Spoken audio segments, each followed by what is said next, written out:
பீகார் மாநிலம் பாட்னாவில் காந்தி மைதானத்தில் நடைபெற்று வரும் மிகப்பெரிய பதவியேற்பு விழாவில் 10வது முறையாக அம்மாநில முதலமைச்சராக நிதிஷ்குமார் பதவியேற்றிருக்கிறார். அவரை தொடர்ந்து அவரது அமைச்சரவையில் இருக்கக்கூடிய எம்எல்ஏக்களும் மந்திரி பதவிகளை ஏற்று வருகின்றனர்.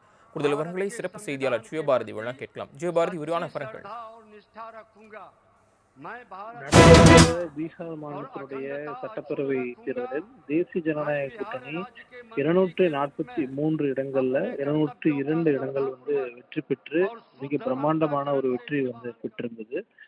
தொடர்ச்சியாக யார் முதலமைச்சராக மீண்டும் அந்த நாட்களில் அமரப்போகிறார் அப்படிங்கிற கேள்விக்கான பதிலை உடனடியாக நிதிஷ்குமார் 10வது முறையாக அந்த நாட்களில் அமர வைக்கப்படுகிறார் அப்படிங்கிற அந்த ஒரு விடையானது கிடைத்திருந்தது. அந்த தொடர்ச்சியாக இன்றைய தினம் பீகாரில் இருக்கக்கூடிய அந்த காந்தி மைதானத்தில் அந்த நிகழ்ச்சியானது தற்போது நடைபெற்று வருகிறது. அந்த நிகழ்ச்சியில் தொடர்ச்சியாக தொடர்ந்து பிரதமர் நரேந்திர மோடி, தேசிய ஜனநாயக கூட்டணியுடைய முதலமைச்சர்கள் குறிப்பிட்ட இந்த நிகழ்ச்சியில் பங்கேற்றிருக்கிறார்கள்.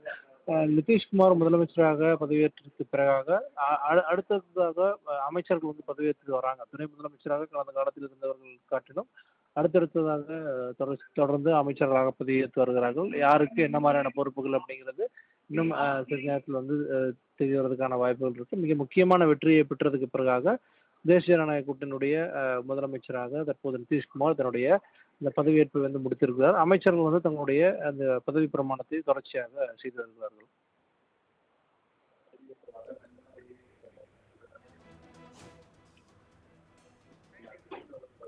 தாங்கள் வழங்கிய தகவல்களுக்கு நன்றி ஜியோபாரதி.